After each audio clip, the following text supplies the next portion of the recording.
with the Inland Valley News reporting from the Staples Center as the Los Angeles Clippers take a commanding 3-1 lead in the series against the Houston Rockets.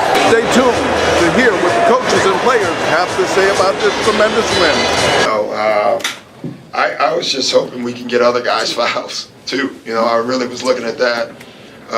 The way the game was going, I kept. Another thought for me was when they were fouling early is I was going to take them out because they're in penalty now, and then you can go back, and now every time you get fouled, you go to the free throw line with one of your guys. But I just decided to leave them in. Really seeming to get into a rhythm and falling apart in the second half. I don't know, Scott. It does happen, though. I think both teams lost their rhythm for a while, and so that's the problem with it.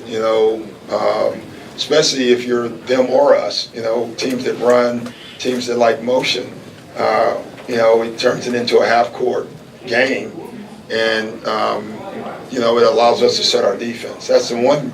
If there is the one positive thing about the fouls, I love our defense when we're set. And anytime we go to the free throw line, we get to set our defense. I can tell you that. It's just him. Like, he works on his game.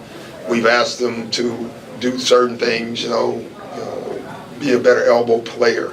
That means passing, shooting, and handling the ball. And he's done that. We asked him to face the basket more instead of turn your back on the basket, on the post. And I think that's the area to me that he's made his biggest improvement.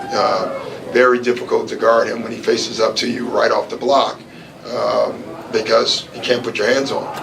And with his first step and his quickness and his ability to see the floor. But I just, you guys don't see it, but the hours that he puts into it is what he's done. I have no idea. Today it was funny because that's where the hack of whatever you want to call it. I still think we should call the Hack a Shack in honor of him. That's where the Hack a Shack helped is, we were going to take CP out and I turned to JP. He's just walking down the floor every time. Honestly, it's not like, even though the minutes were ticking, there was no basketball going on, so he could stay in, and JP agreed with that. But moving forward again, I just don't know. It's just, again, every step he takes, makes the coach nervous. How do you feel about your team's position?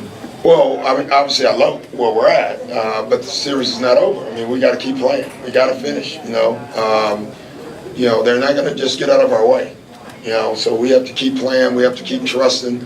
We can't think about winning the series. We have to keep thinking about how we play, and then everything else will take care of itself. And I think our guys have done a pretty good job with staying within themselves. So that's more important to me. The fact that it's anniversaries, I try not to know the anniversary. Half the men in the world can't remember their wedding anniversary. Why would I ever want to remember that anniversary when you think about it? So for me, it just tells you about our growth, though. I think our guys and our organization is growing, but we I don't want to go there. We got work to do. I didn't really know how many I was shooting. I was just trying to make as many as I could for our team, and on the other end, just try to get us as many stops as I could in a row. But in that stretch, they scored a little bit, but we were able to get stops and kind of cut their lead a little bit in the first quarter. It's a great opportunity, but that's not what our ultimate goal is. That's not what we want to achieve. It's just making it to a conference finals. We want to be able to win 9 more games. 3 points. Is there a sense of you're unstoppable at this time? No, it's a good win. In the first half, we didn't play that well. We were sloppy on defense. We scored 60 points and we were only up by 6 at halftime. So the best part about today's game was how we responded after the half came out. We did such a great job of defending and getting out and getting the buckets. DeAndre, they started intentionally fouling you 3 minutes and 40 seconds into the game. What was your thought at that point?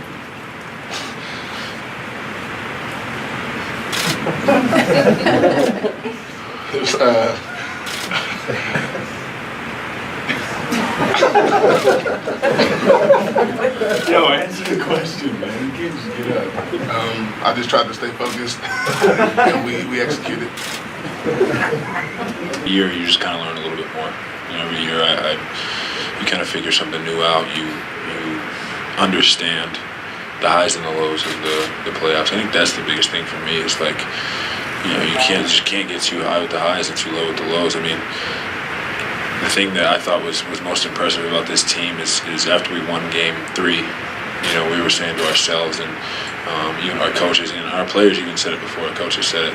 Like, we were in the same position against San Antonio, and you know, we came out and we wanted to make a statement Game 4, being the road team, and we didn't allow that to happen. You know, we locked in and, you know, did our job, and I think that shows a sign of growth as a team to not, you know, be too excited about just winning Game 3, but to be greedy and get both games at home.